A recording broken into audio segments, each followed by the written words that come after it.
Professor, thank you so much for doing this. You're somebody that I've been trying to connect with for a while, and I'm so glad that finally we could have this conversation. So thank you.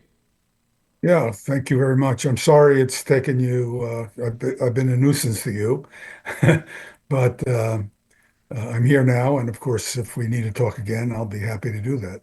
Well, and I appreciate that, and I want to start off with where do you think we are? Where is the United States in the state of the like? Where is the state of the United States right now? Like, how do you feel about where we're at?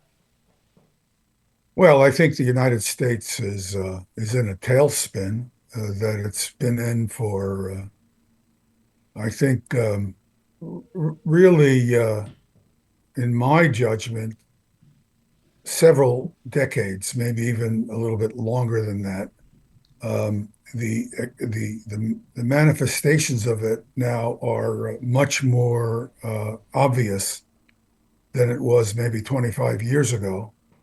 But it was it was really clear to me 25 years ago that there was something really wrong and beyond the normal problems of the country, the normal inefficiencies that the country always has. I mean, it first became clear to me when I wrote letters and sent them to members of Congress. Really, I forget, I mean, a large number of members of Congress talking about a fraud in the National Missile Defense Program, and not a single member of Congress responded to the letter. And it's coming from a person who is known. In my case, I was a known expert on missile defense. I mean, I had a long record of doing analysis that was initially um, um, made fun of, literally, but then finally was recognized as correct. And so I was well known for having correctly pointed out some significant problems with the missile defense program.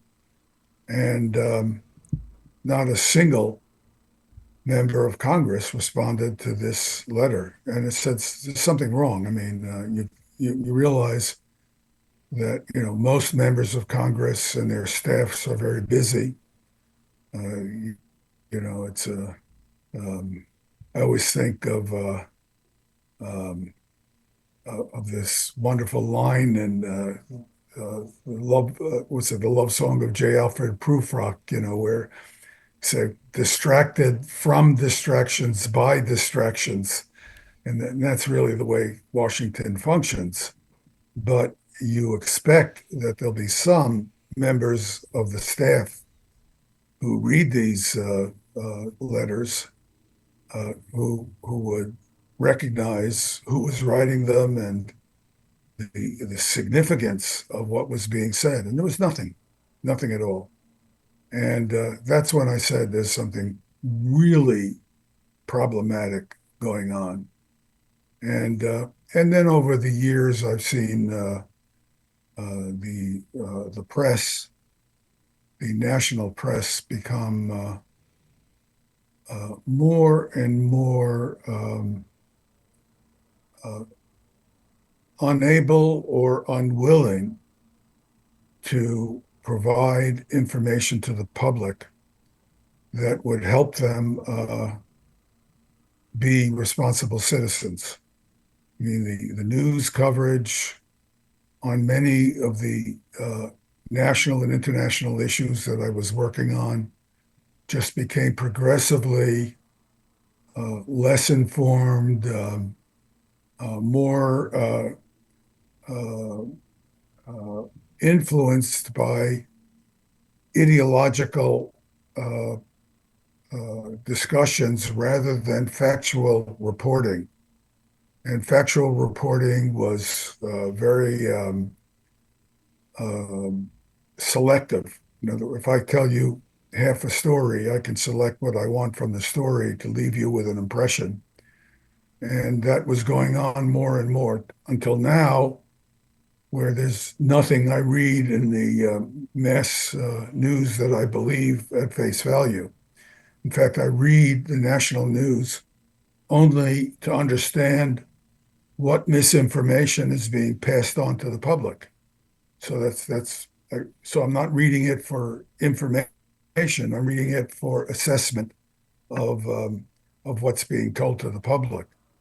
And I'd say that the Congress has further collapsed in its responsibility to do its mission, which is to make sure that the government spends money responsibly and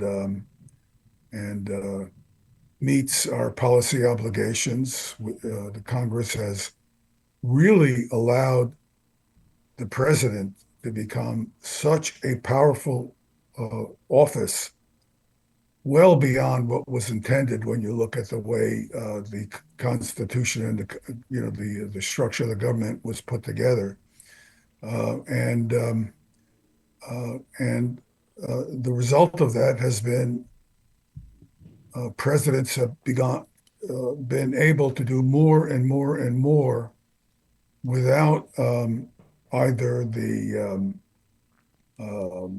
Congress weighing in, or for that matter, the American public being able to influence the decision-making process. And of course, then you have the Citizens United agreement, the judgment by the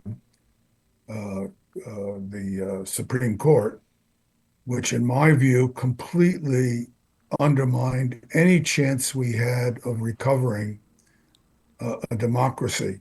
What the Supreme Court did is it turned the country into an unopposable oligarchy. Uh, you know, where money was able to influence any decision through influence of congressional members of the Congress, and thereby eliminate the ability to make decisions independent of special interests. Because, I mean, to me, the Supreme Court decision where, essentially corporations are looked upon as private citizens and they're not restricted in any meaningful way from basically bribing members of Congress. It just knocked the bottom out from all of the efforts that were going on to try to democratize our decision making. And this has gotten worse, of course. And now we're seeing the effects of this, which incidentally is not simply due to the Trump administration, but has been going on in the Biden administration uh, quite in quite a powerful way. Before Trump, people are more upset about Trump, and understandably, because he's been so heavy-handed in his misuse of the powers of the presidency.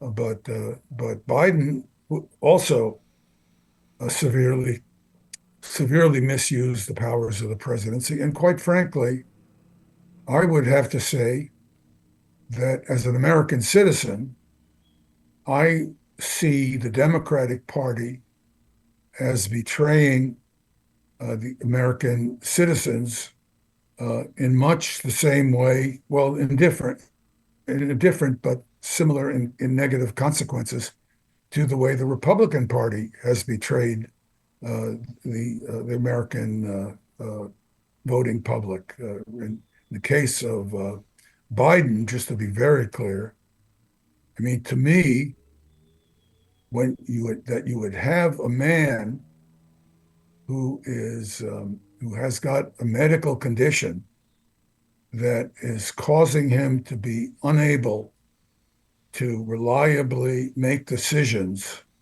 in complicated situations, and for him to conceal that from the American people, and for his staff, including the leadership of the Democratic Party, to participate in that concealment, and for him to then seek a second presidency where he was already largely disabled at the end of his first presidency, is an extraordinary breach of trust.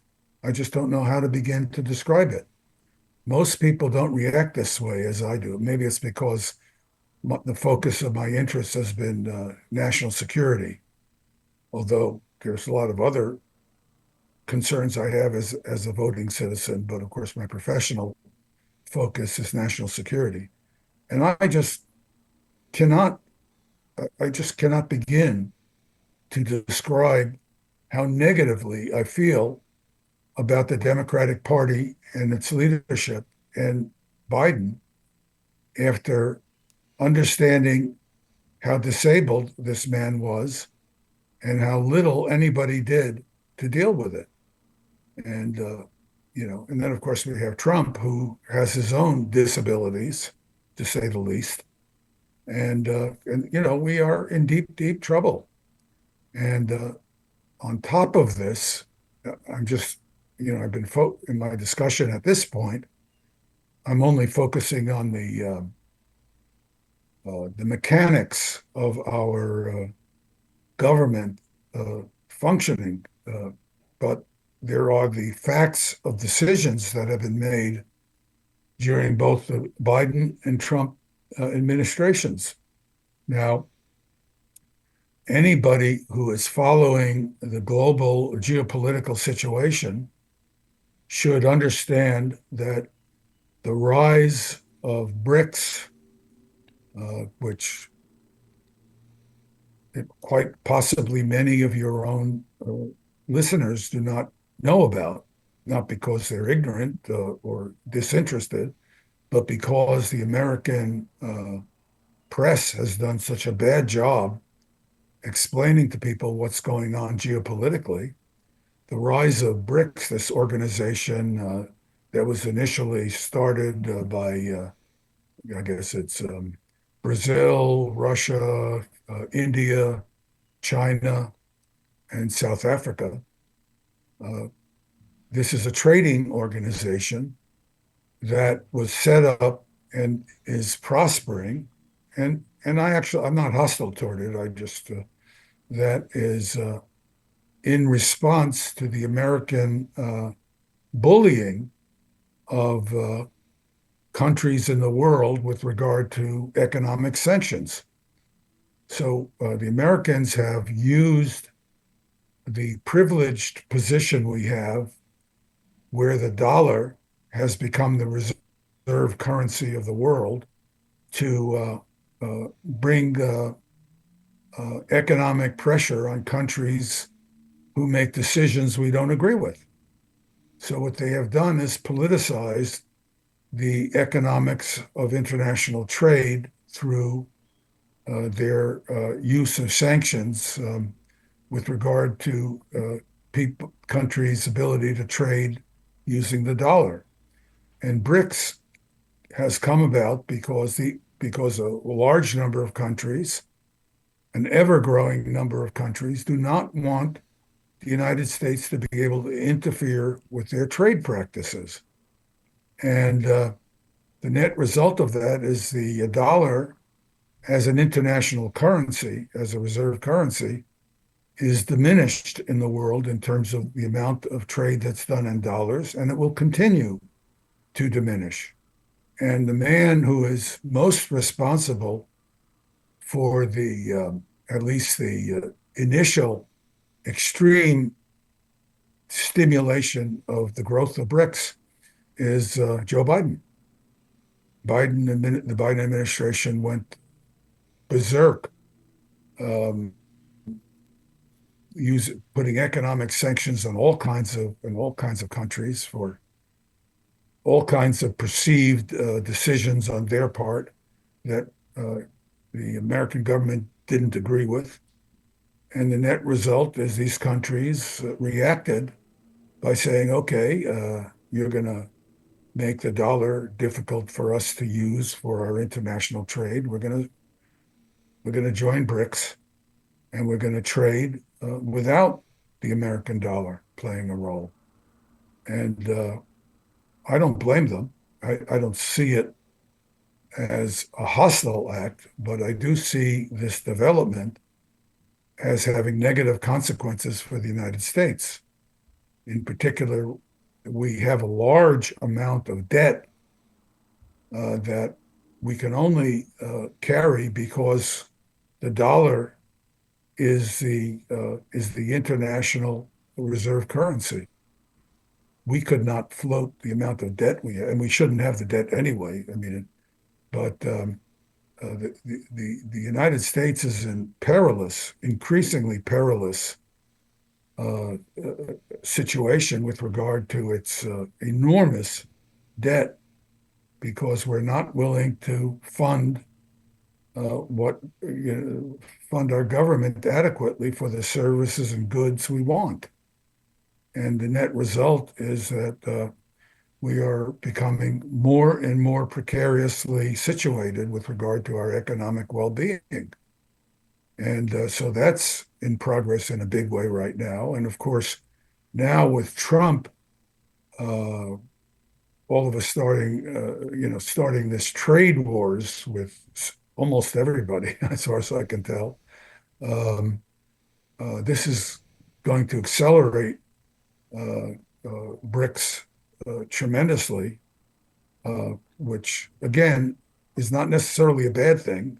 Again, I think a world where the United States is the only power calling the shots is not necessarily a more stable world. It's good that there are other centers of economic power now that can also influence the development of the world geopolitically. But the United States is losing stature at a tremendously fast rate, and we're seeing it happen before our eyes. So as the joke in the Middle East is the situation is not good. Yes. What was the fraud you saw found in the missile industry? Well, the fraud I saw was my university, MIT, was promulgating a fraud with the ground-based missile defense system, which is basically the strategic national missile defense that we are building even today. So it's 25 years ago that I talked about this fraud. And the fraud was there were two initial experiments in this ground-based missile defense system. They occurred in 1996 and 1997 or 8. So a long time ago. Those experiments showed unambiguously that the ground-based missile defense system could never be a capable missile defense system. I want to underscore this, that there was no technical possibility that this missile defense system, which we have now spent, I don't know, hundreds of billions of dollars, maybe, I haven't been checking the numbers these days, hundreds of billions of dollars on, and caused all kinds of international reactions. Um, this system has no chance of ever working because the physics is not there. And the physics is very simple. The system has no ability to tell the difference between simple decoys and real warheads. And the decoys I'm talking about are simple things like balloons. Literally a balloon made out of something like mylar, the kind of balloon you see when you go out to the zoo and people are selling you these balloons for your children. Uh, that simple a decoy can defeat this American missile defense, which you're spending hundreds of billions of dollars on to build. And given that it's vulnerable to such a simple set of countermeasures, it has no hope of working ever. And uh, this was known to the leadership at MIT. And when I say the leadership at MIT, I'm talking about the president of MIT as well as his provost. The president was uh, Charles M. Vest, who then went on to be the president of the National Academy of Engineering, which also says something about our national academies. There's a corruption that is pervasive now in the scientific community that is very serious because the, the nation has looked to the scientific community for advice on how to make decisions about technology development that is extremely important to our economic well-being and our national security. And quite honestly, I think if you look at the national academies and the universities, they are abrogating their obligations to the American society in providing accurate and unbiased technical information. They are still producing wealth for the country because it's in their interest. So when a technology gets developed, let's say in the laboratories in the academic structure of MIT, and MIT gets part of the patent rights because they're making money on it. And of course, individuals who produce the science also correctly also benefit from it. That's a benefit to the country in general. But when the universities mislead the country on important and critical science and technology because it's useful to them. In the case of MIT, my university, got hundreds of millions of dollars in undeserved federal money for its laboratory, Lincoln Laboratory. They weren't concerned that Lincoln Laboratory was getting money that for a program that did not serve the security interests of the country. They were only concerned that they were getting the money in their pocket. That is not what I call good citizenship. And so, so that's, that's the particular issue that I was working on at that time. So it's a serious, and this is broadly true of other universities as well. This episode is brought to you by McIlvaney Financial Group. Their advisors bring a depth of knowledge and experience that allow them to serve their clientele with care, ensuring their financial needs are met now and in the future. Personally, I'm not saying cash is worthless, but you can see what's happening. It's worth less every year. Gold is the opposite.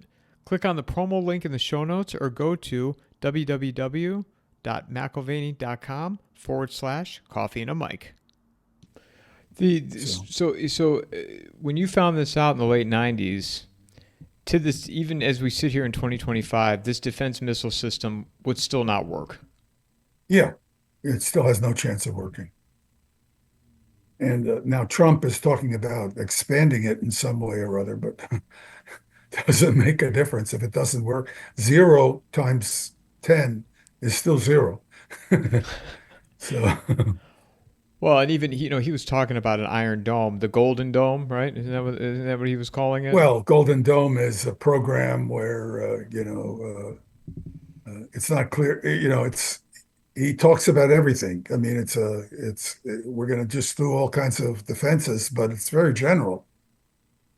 what's going to happen is a lot of this money is going to be spent on this ground-based missile defense, which is already a zero capability. We have the Aegis naval system, which is another variant in many ways. It has the same vulnerabilities as the ground-based missile defense system. That is to say, it's easily defeated with the most simple decoys.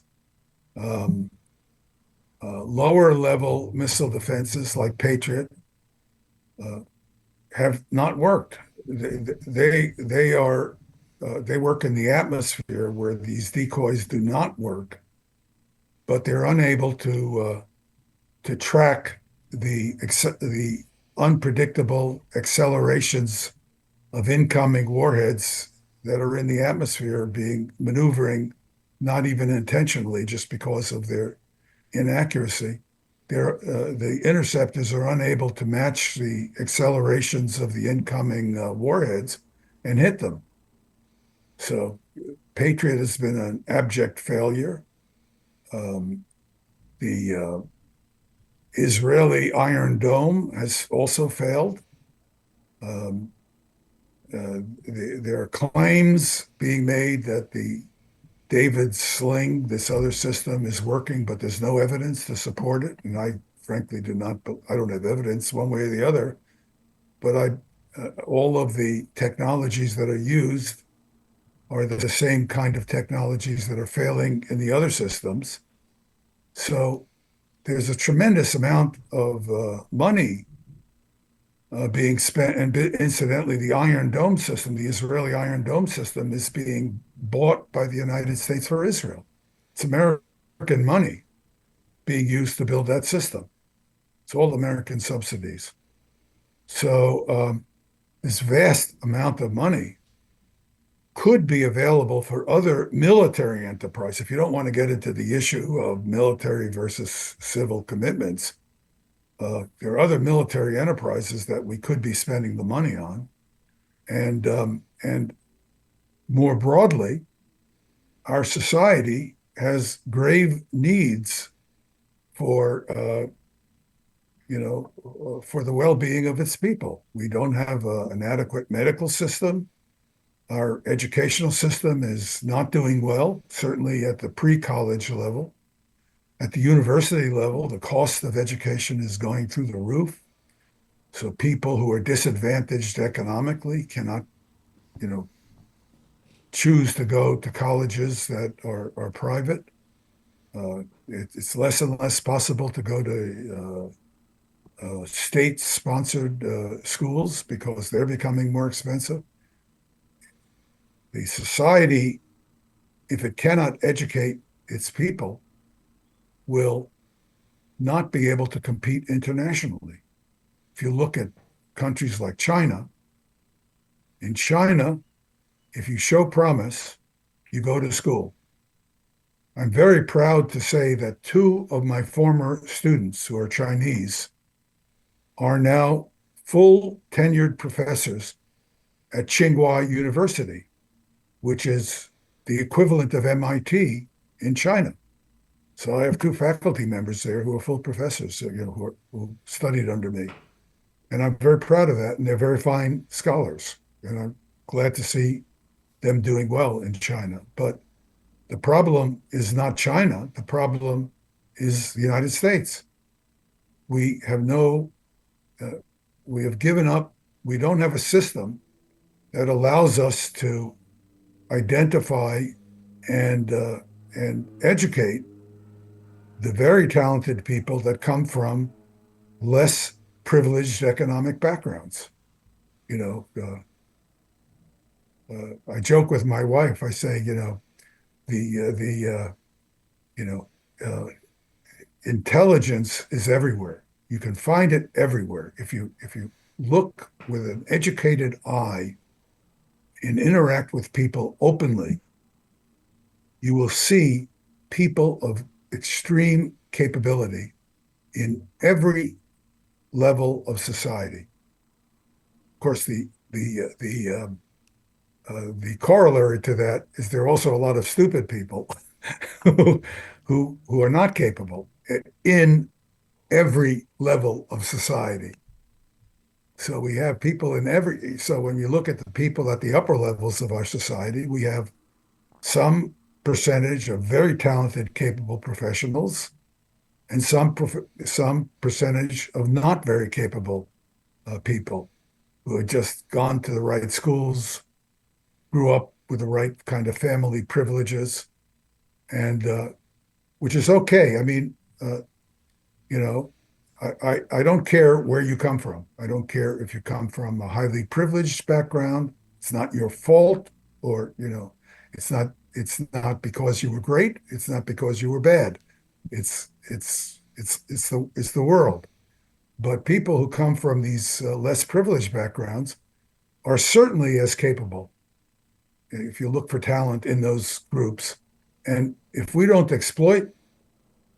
make it possible for those people to advance and contribute to our society, it's not only a human injustice, an injustice to those people who have really the inalienable right to live well and contribute to our society, but also it's the cost to our society. And you go and look at a place like China, where I'm heavily involved because I've been in and out over many decades. Uh, you see a society that's utilizing its talent. Our society is not. The net result is we will not be able to compete against China. We can talk about unfair trade practices, whatever. We can invent every excuse we want, but we cannot compete against them. And we have a problem. In regards to China, you recognize in the 90s, as mentioned earlier, that the defense missile system that they've pumped all this money into, even still today, will not work. Does China have something that mirrors it that is effective? No, the Chinese have wisely not made big investments in these systems. They they have certainly experimented extensively with technologies similar to those used in the American system. And that makes sense because if you're a nation like China and you're facing American nuclear threats constantly, you want to make sure you understand what the Americans can and cannot do. And the best way to do that is to have cadres of your own scientists and engineers who play with these technologies and can tell you what works and what doesn't work. So you can make informed military decisions. And in that respect, the Chinese have worked with these systems, but they haven't made big investments.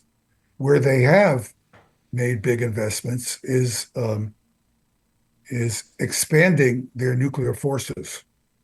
And that, I think, is unfortunate for both China and the United States. The the reason the Chinese,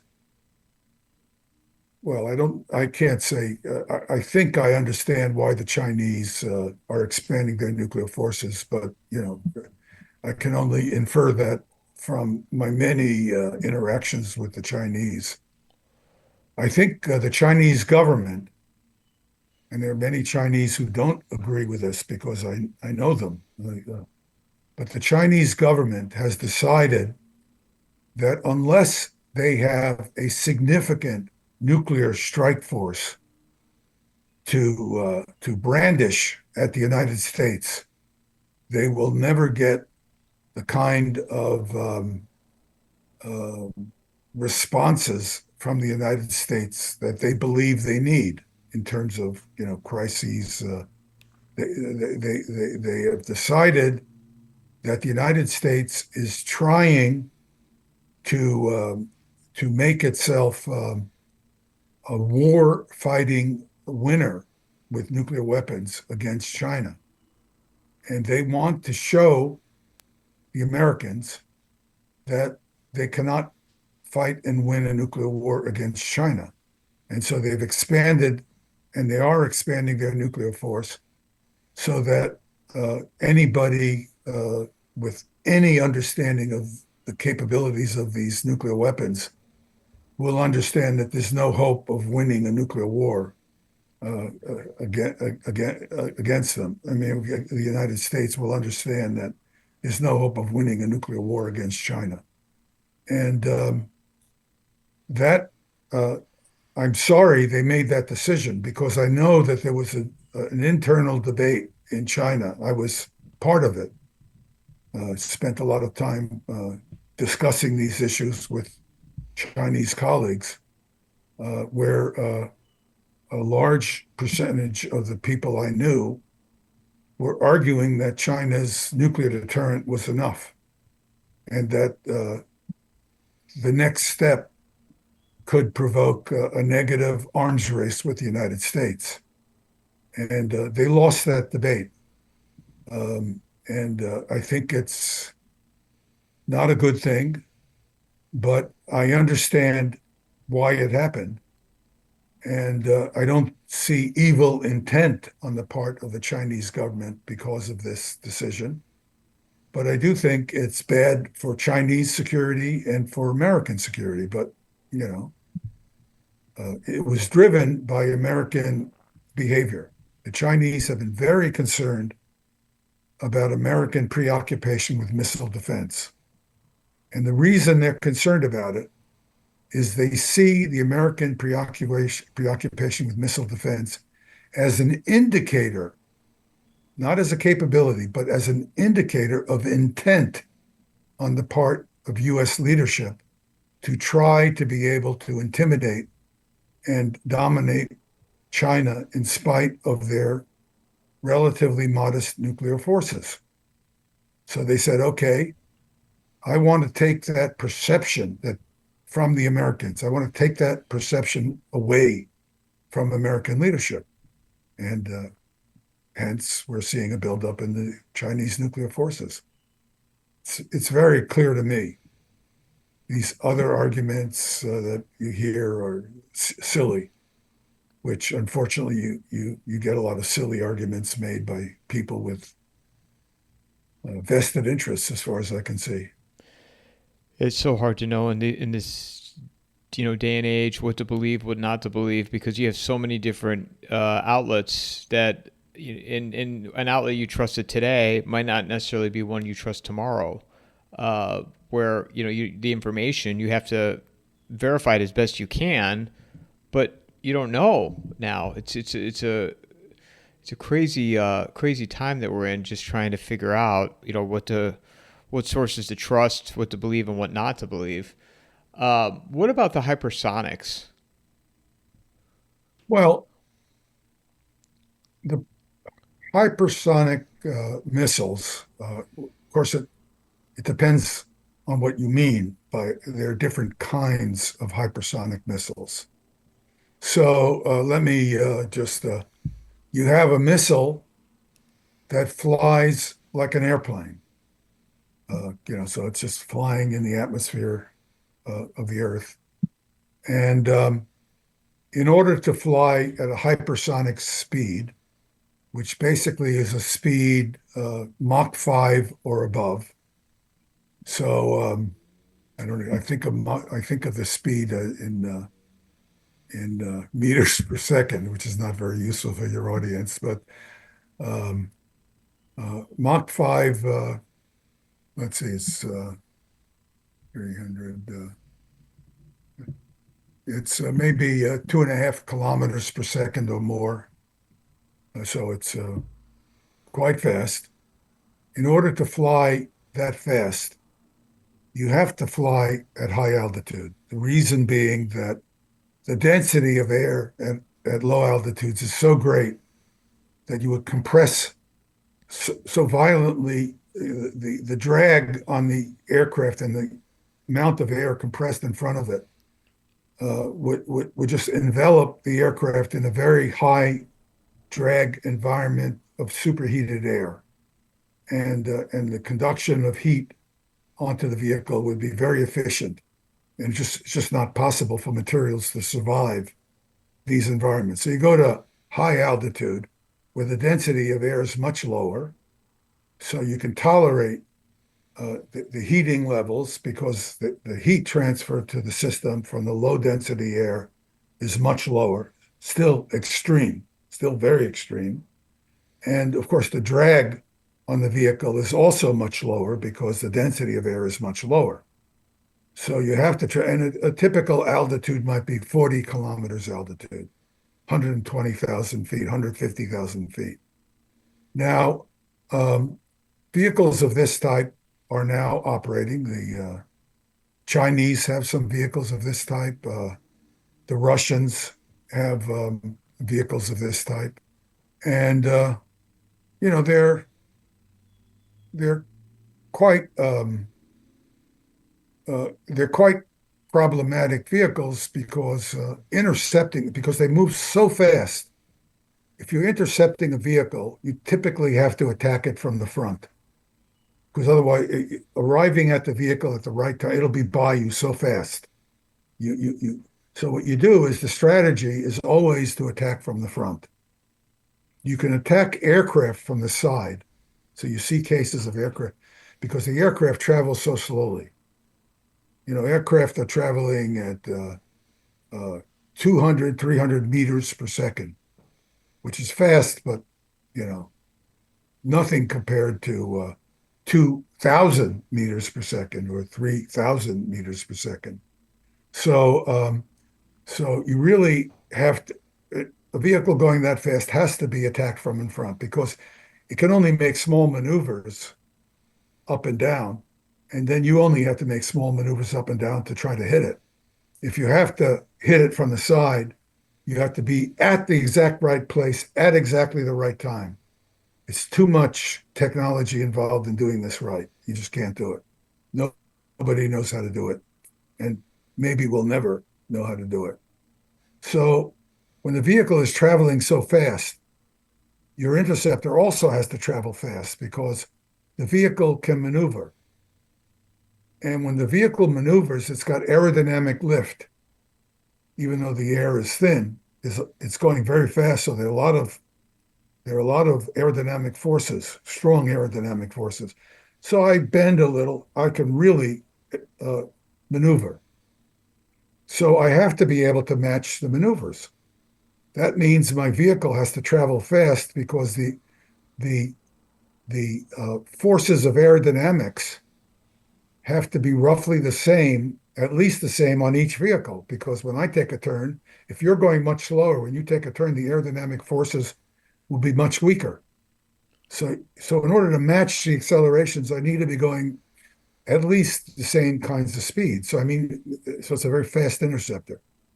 So now, if it's a very fast intercept and a very fast target, that means you have to be able to see the target, to home on it, to hit it.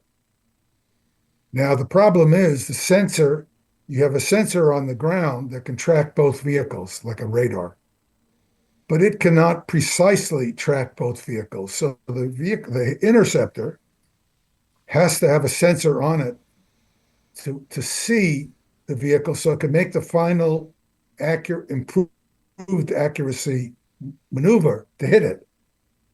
Now, the problem with this is that if both vehicles are traveling very fast, they're going to be very far apart when you first try to acquire the incoming fast target.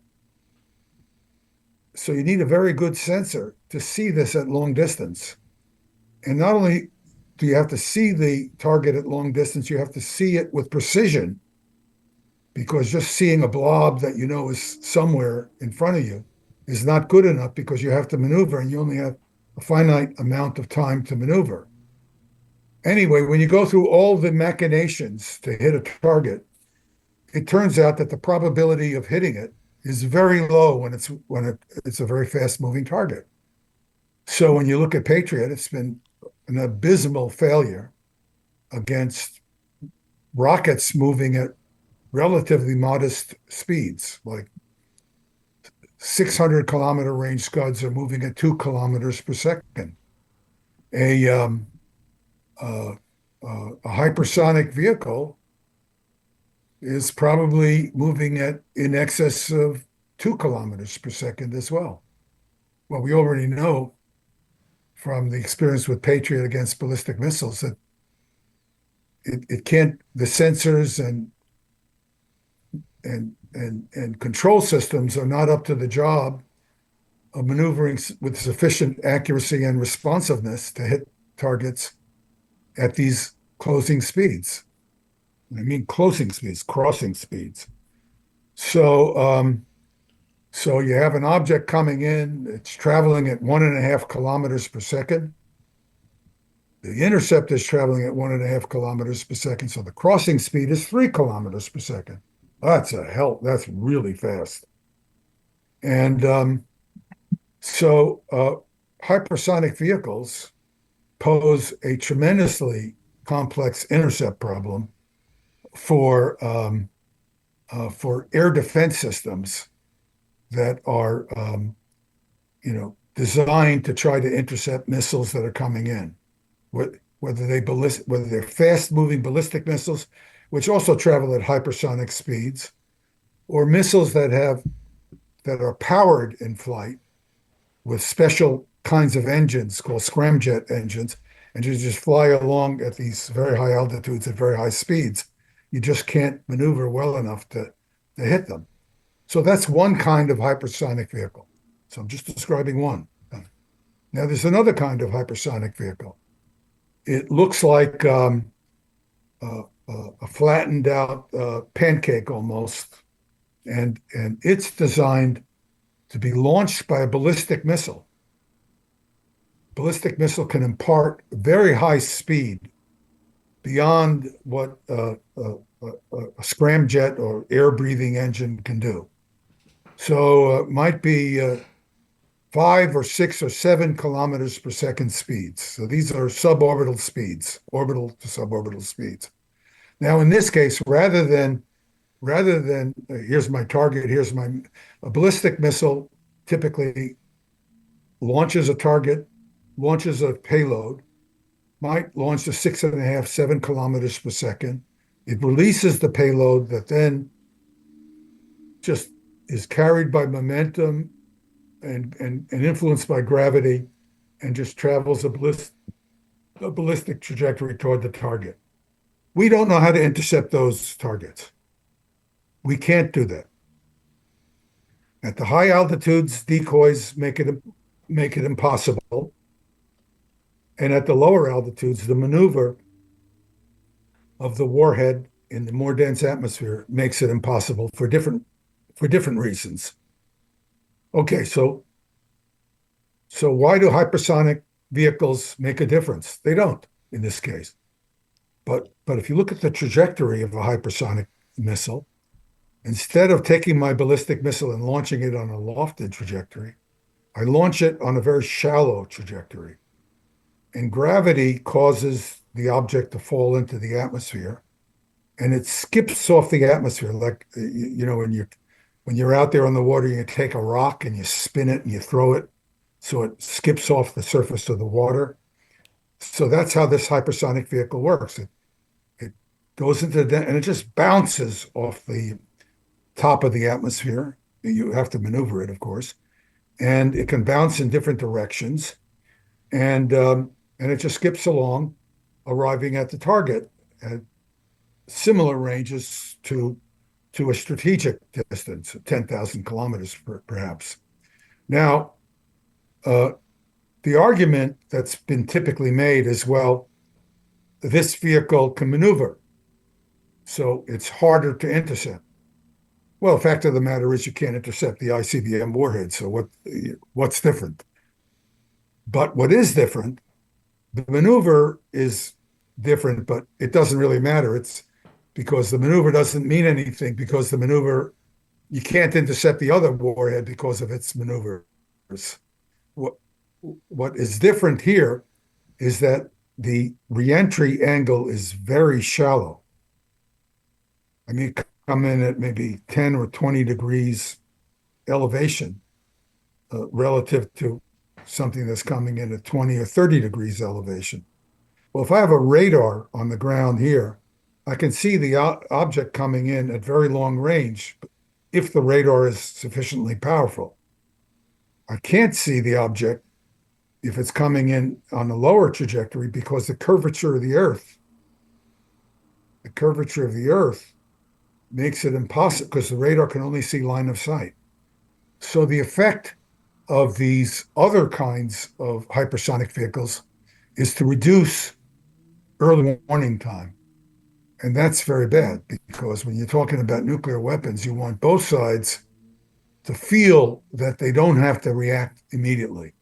You don't want people to feel like they have to launch their nuclear weapons immediately. You don't want to press them to launch these weapons because we know that if you start launching nuclear weapons, it's going to be almost impossible. In fact, it's very likely to be impossible to stop an uncontrolled escalation that will result in the destruction of modern civilization. So hypersonic vehicles are not a big step forward, in my view. As you say that about nuclear, I want to ask you what your thoughts are on what's. I mean, Netanyahu was at the White House today.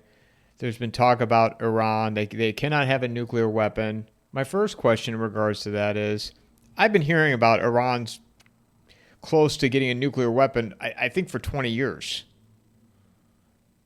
Well, they have been close to getting a nuclear weapon for quite a long time, but they haven't been interested.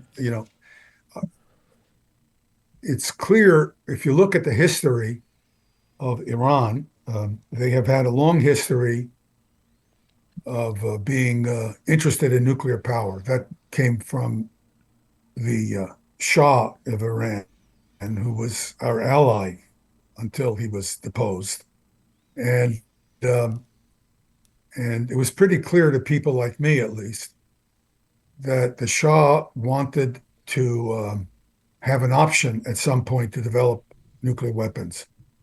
And the United States was very anxious to sell nuclear energy technology to Iran, in spite of the fact that Iran was awash in oil and gas. I mean, you don't need nuclear power if you have all the cheap gas and oil that you could imagine that you need to industrialize your country. So, this preoccupation with nuclear power had more to do with creating future options to go nuclear, at least in my view, and also with cultural pride. Um, if you know Iranian, I don't claim to be an expert on Iranian culture, but I have many friends over the years who come from Iran. I know many Iranians. It's a culture that has a very high level of educational achievement. It's a very advanced culture. People in the West, tend to poo-poo the uh, the other cultures. They don't, but and the Iranians, many Iranians have always resented the West because they see the West as looking down on their cultural achievements. And nuclear technology was seen as one way to demonstrate that they have a very sophisticated uh, ability to master advanced technologies. So it's kind of gotten embedded in Iranian in the cultural thinking of Iranians. So it's very hard to stop. And then for understandable reasons. And then of course the Iranian desire to have an option to build nuclear weapons was not necessarily um, totally irrational. It's irrational at some level, but they're facing Israel. Israel is a nuclear weapon state. Israel is threatening Iran with nuclear weapons, either implicitly or explicitly, over many years. And the United States is implicitly and explicitly threatening Iran over many years. So there was a decision. I don't think it was a single decision. It was a sense that the Iranians developed that they wanted to have an option to deploy nuclear weapons, even though they themselves had concluded it was not in their best interest to be a nuclear weapon state. Because if you're a nuclear weapon state, you become a target. It's not in your interest. It's just not a good deal, especially if you're dealing with the United States and Israel, both of whom are heavily armed nuclear weapon states. So they developed this option, reactor and Oh, things like that. you froze up. You This, froze up for a few seconds. oh, I'm sorry. The big secret that the big manufacturers and proponents of nuclear power in the West don't want you to know is that the amount of energy which is that you need, the amount of capability you need to enrich uranium for a nuclear reactor is very close to the amount of of of of capability you need to enrich to nuclear weapons. In other words, to get to a 2 or 3% enrichment from 0.7%, the natural uranium 235 that exists in nature, to go from 3%, from 0.7 to 3% is um, is uh, is very close to the amount you need to go from 3% to 90%. So it's just an accident of the enrichment process. They don't tell you that. So when you have enrichment capability, you inherently have the ability to enrich to a higher level close to that of nuclear weapons. And that's what the Iranians did. They just said, okay, we're experimenting with more enrichment. And so the JCPOA, what's it, the joint, I forget I always get this wrong, the Joint Comprehensive Agreement program uh, with that the United States and Iran had reached under the the administration, my senior memory, reached prior to the Biden administration in the I guess it was Obama administration. That agreement was a good way of limiting. It was more of a face-saving agreement for both sides because we got the Iranians to agree not to enrich to a certain level, and they agreed to something that they really wanted to do. They did not want to step over the line to build a nuclear weapon because they didn't want to make themselves kind of special target that they would make themselves if they had this capability. So it was kind of a stable agreement that I don't think many people who were looking at it fully understood. It was really a benefit to both sides because we don't want them a nuclear weapon state. The Russians don't want them a nuclear weapon state. That's what's holding them back too right now. The Russians are counseling them, don't do it, don't do it. But if the Americans push them hard enough, we might push them to a point where they feel they have no choice. And if they make that decision, I think they could have a nuclear weapon certainly within months and possibly even earlier because they have all of the technology in hand at this point. So it's a pure decision on their part not to do it. And we should encourage them not to do it. We should not take actions that push them into thinking that they have no choice but to do it. So I'm very skeptical about approaches to Iran where we are threatening them with all kinds of actions, including the potential of nuclear use against them.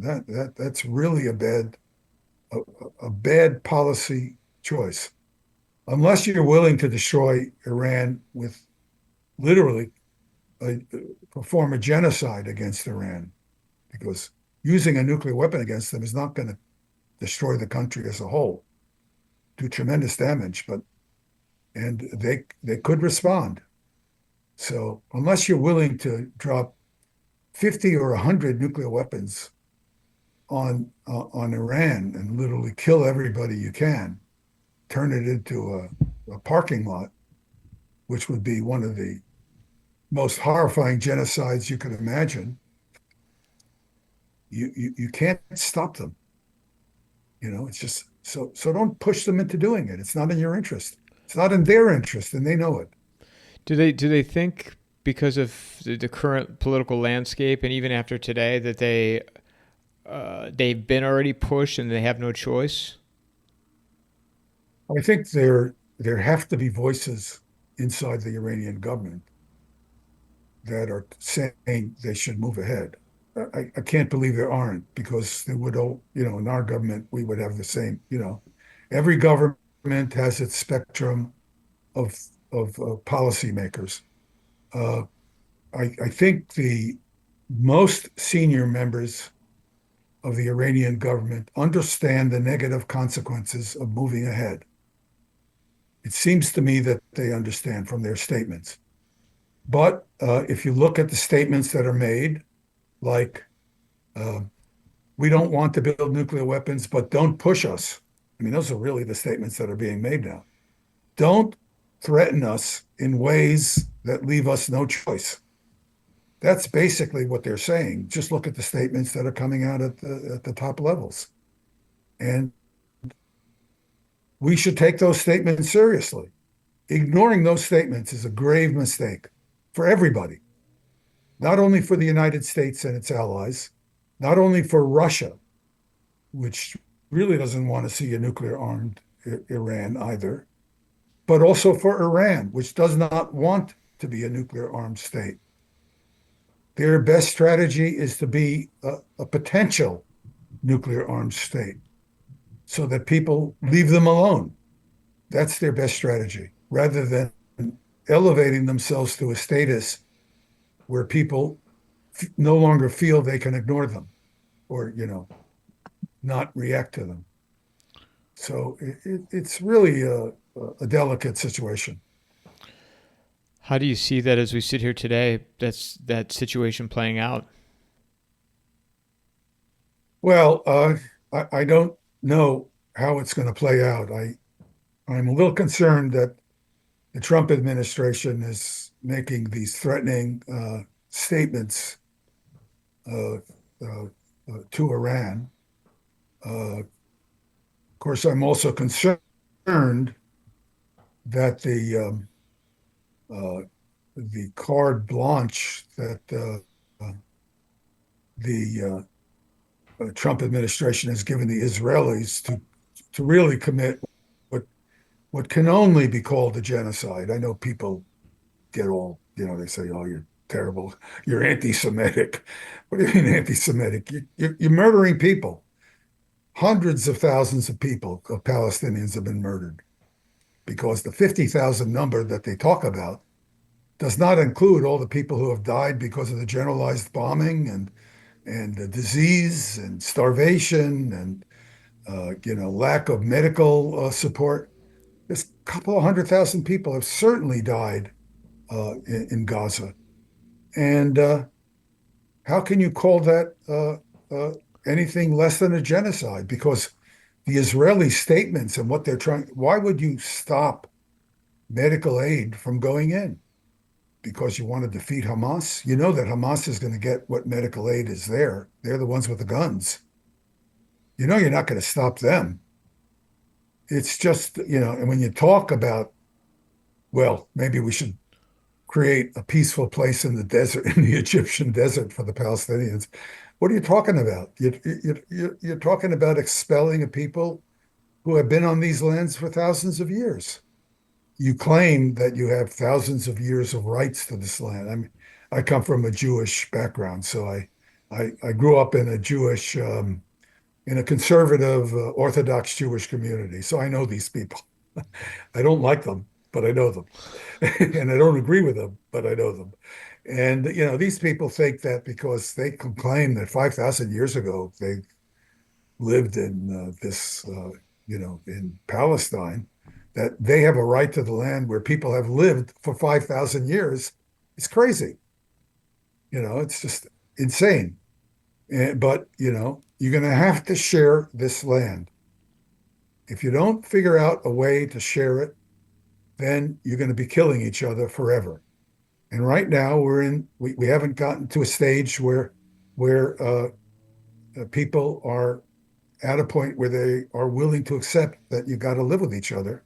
And in particular, the Israelis, this particular Israeli government is run by a group of genocidal maniacs. That's the only way to describe them. People will be offended by it, particularly many Jews I know are offended by this.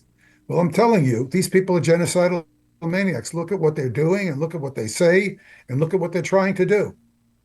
If you, as a Jew, feel that this is justified, well, then you're one of them. I'm not one of them. you know, it's just it's not acceptable. It's a Holocaust, and and of course, you can talk about motives of Arab states as not being pure, and of course they're not pure, but they're human beings too. And my heart goes out when to all these innocent people who happen to be Palestinians living in Gaza. You don't have to be an Arab to feel incredible sympathy and shock to see what's happening to these people. And the Arab world is reacting to it. And the Iranians are not Arabs, but they're reacting to it too. And if you look at this, if I were looking at this as an Iranian, quite frankly, I'd say, well, if you'll tolerate doing this in Israel, what else will you tolerate? What will you be willing to do to Iran? Well, if you're another Arab state, what you would you, you know, whether you're Kuwait or uh, Saudi Arabia or Yemen, or you look at this genocide and you say, you've allowed these, you're shoving bombs into the hands of these murderous Israeli defense forces without any constraints. The constraints are simply how fast you can provide them to them. That's, there's no sense of of of, of humanity. I don't know if humanity is the right term because this is a human activity. Genocide's a long practiced human activity, but humanity in the sense of kindness, there's no sense of that at all from the U.S. government, and I'm sorry to say from many Americans who are blindly supporting this Israeli activity. And everybody who criticizes Israel is not an anti-Semite. That's ridiculous. That's absolutely outrageous. And this use of claims of anti-Semitism to violate people's freedom of speech, First Amendment rights, is just an outrageous threat to the American democracy. And incidentally, I might add, democracy in Western Europe, because I was just in Germany, and let me tell you, it's going on there in as well. And every conservative in Germany or non-conservative who thinks that Israel has gone over the edge is not an anti-Semite. I know a lot of these people; they're not anti-Semites. It's ridiculous, and it's a horrifying misuse of a serious problem, because anti-Semitism does exist and it's a problem. But it's also a problem if you're Latino or if you're Black. These kinds of terrible prejudices are also a problem, and we should treat them all the same way. They're all unacceptable. Just that simple. I It's want not complicated. I want to ask you about excuse me, AI and the future of warfare as it pertains to drones and national security. How how much do you think that's going to play a part in the present and in the future? Well, I think every time you advance your computational capabilities, you advance your ability to do complicated tasks that might otherwise require a human being. So, for example, pattern recognition is an unbelievably complicated thing to do with a computer. Because typically the computer has to look sequentially, and that's very time consuming. Animals, which of course humans are animals, we have a parallel processing brain. We, when we see a scene, we have an extraordinary system that's non-sequential. We are very bad at sequential things. We try to do arithmetic, one plus one plus one. It, it takes a lot of our attention. Whereas we see an image in front of us, we very quickly recognize what it is, in most circumstances. If you tried to do that with a computer, you would need a fantastically fast computer to do that. What what what AI, what they call AI, this uh, intelligence system, this artificial intelligence system, is really a technique for parallel processing, for picking up information and treating it in parallel channels and making quick decisions. So it's another step forward in the technology of electronic processing, because you need electronic systems to do it, and also in programming, in explaining, in orienting, in telling those programming those electronic systems to efficiently recognize information coming in parallel. So I see it as a gigantic step in parallel processing that has both hard electronic aspects to it.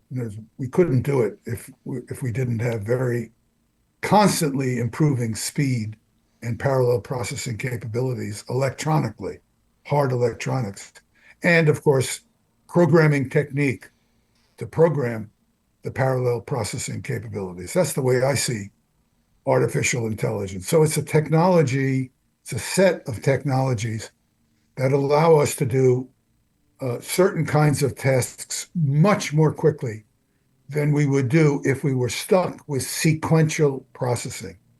It's parallel versus sequential processing. So it's a next step in computational capability, and it's a gigantic step. Now, what does it mean? It means that there will be complicated situations. For example, I have a scene, and let's imagine I have a video camera, and I see a warhead coming in, and it's surrounded by decoys. All right, so I'm talking about the missile defense system I said would never work. And now, if I sequentially process this scene with fast, I'm looking at the warhead and I'm looking to see its brightness is fluctuating. There certain, because the warhead is tumbling or it's precessing, and so I'm looking for small changes in its signal. Then I look at the decoy. A decoy is its rate of fluctuation different enough that it's probably not a warhead, and so, but if I do that in sequence, I'll never get the job done before I get hit. But if I can do it in parallel now, I'm doing much better. The problem is still not solved because the balloon that might be wobbling at a slightly different rate than the warhead, you don't really know why it's at a slightly different rate, because the adversary could make the warhead fluctuate at exactly the same rate. And the adversary can do things like put what are called smart materials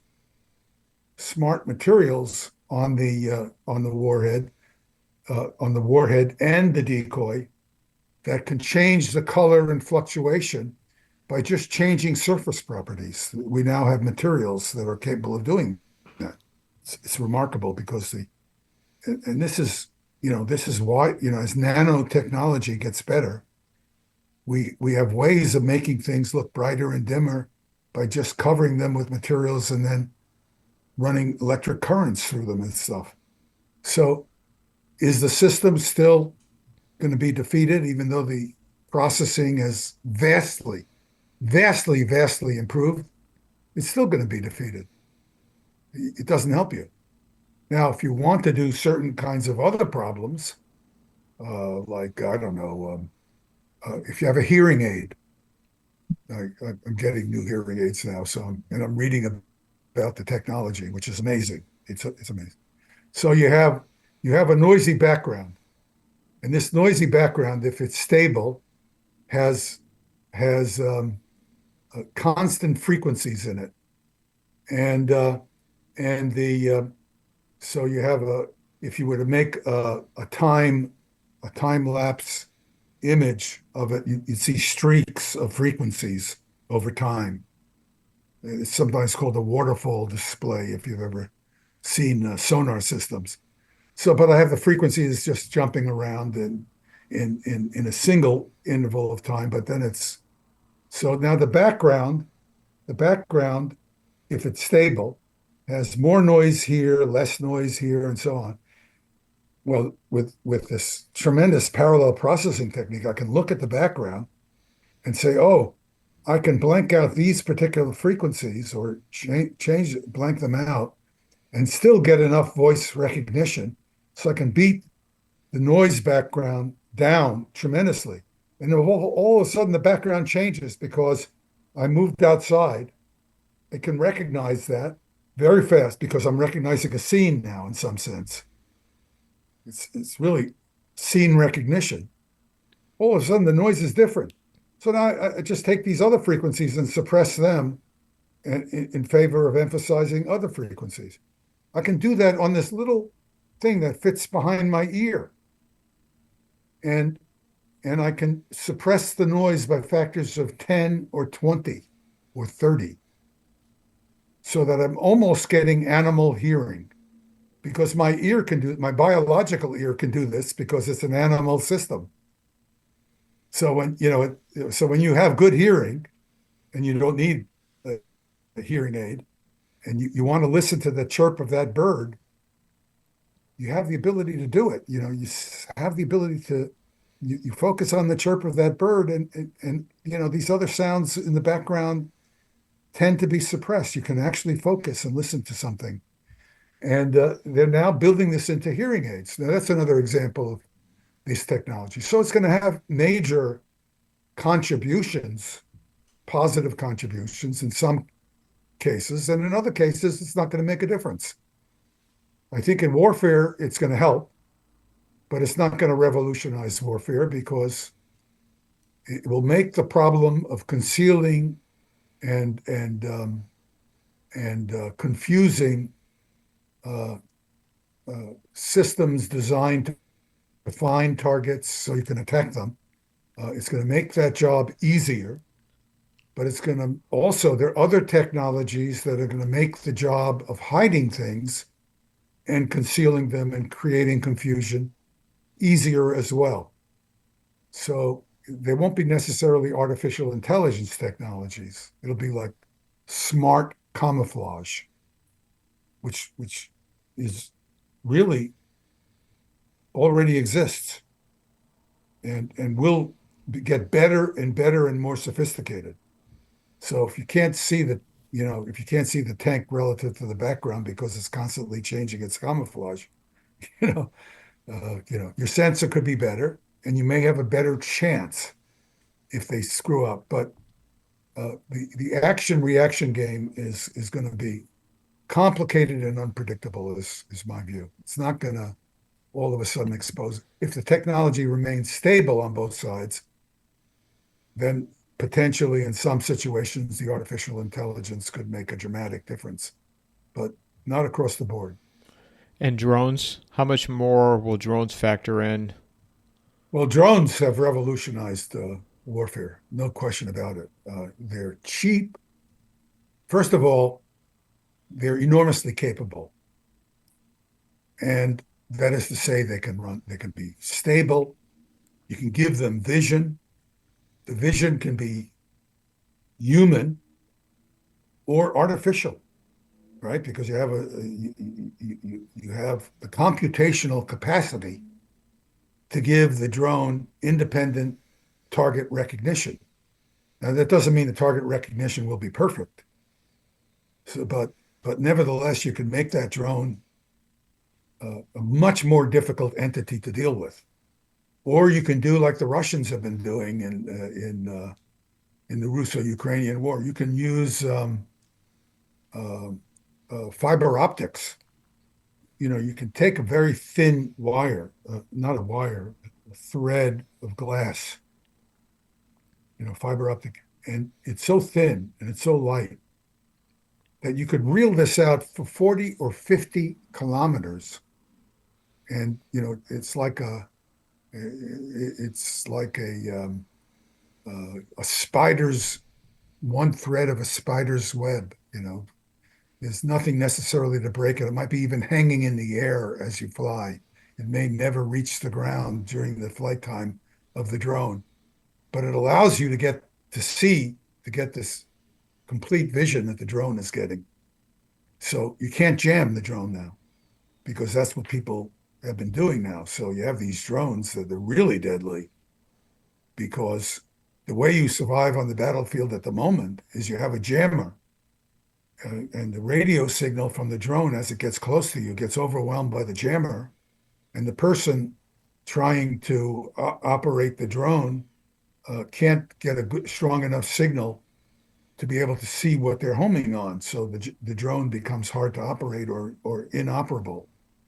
But but there you have a technology where independent of artificial intelligence could make that problem could make the jammers less effective. But then there are other technologies you could use, like you know, making yourself hard to see more effective. So again, there, the drones have revolutionized warfare because if you don't have all these technologies, you won't be able to fight, you know, against an adversary who's got sophisticated drones. So now you have these very inexpensive drones, which is also a product of, if you want to call it, artificial intelligence technologies. When I say technologies, I mean I can make a computer chip that is able to do all this parallel processing so cheaply, so inexpensively, that I can program it and put it into a drone and have the drone cost $100. And the drone can be stable in the air. I, I can have a system, you know, that I carry myself. It's, you know, go out and look on the internet. You can find drones now for $100. You can imagine putting a grenade on these things and using them to go, which is what people do. So, so the average soldier is in a hellish position with regard to ground combat. The only thing that saves them is you keep your head down, and the drone is only there for a certain amount of time, and people can hear the drone. You can have devices to help you hear the drone, you know, in effect, a hearing aid that listens for the frequencies of the drone motors and stuff. So you can keep your head down. The drones aren't everywhere all the time, but that really changes the whole combat environment in an awful way. I mean, you know, for the fighters. And then, of course, you have the drones get bigger and bigger and bigger, and they're able to do more and more and more damage, depending on their size and the amount of munitions they can carry. So this is a revolutionary change in warfare, and it allows much less capable adversaries. I say much less capable in the sense of adversaries who do not have access to the technology base needed to build a drone. A drone is an unbelievably sophisticated device, just as your your mobile phone. Mobile phones are an incredibly sophisticated device. What people learned how to do in less developed countries They're not stupid. They just have a tech. They just have a country that doesn't have the industrial base. These people are as smart as everyone else, but they're disadvantaged with regard to the industrial capacity they have access to. So they go out and they buy this commercial thing, which is universally available because it's commercially of great value and people use it. You go out and buy it. You rewire the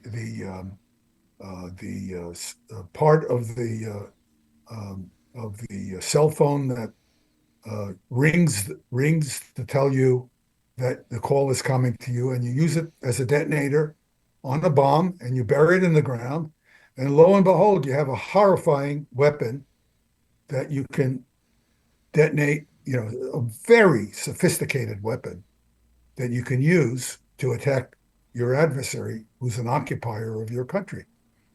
So the technology leakage, if you want to call it, due to the enormous, enormously commercial value of these technologies, artificial intelligence being among them, these drones, which are valuable for all kinds of surveying, just entertainment, environmental monitoring, all kinds of very, very important and useful activities, which makes, and they're extreme inexpensive character because the technologies are mass produced, even though they're enormously sophisticated and requires a technical base of a high sophistication to produce them. But because they're so ubiquitous, you can use them in any way you choose. And that's basically what's happened. So drones have revolutionized combat, and they will continue to. Yeah, you wonder in You know, 20 years from now, how much more will it evolve to from where it's at today?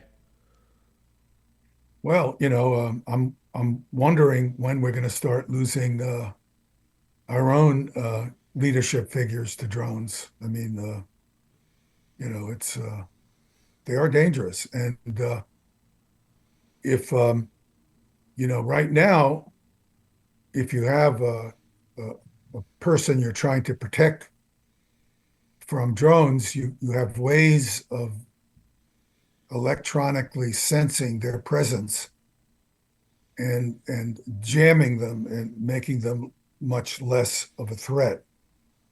Uh, the So drones can be people don't I don't think people want to talk about that, but I think if you talk to people who have the important job of protecting important figures when they're out in public. I've never actually talked to any of these people, but I'm sure they have all kinds of electronic censored means to defeat these relatively primitive drones. But the drones will get more sophisticated.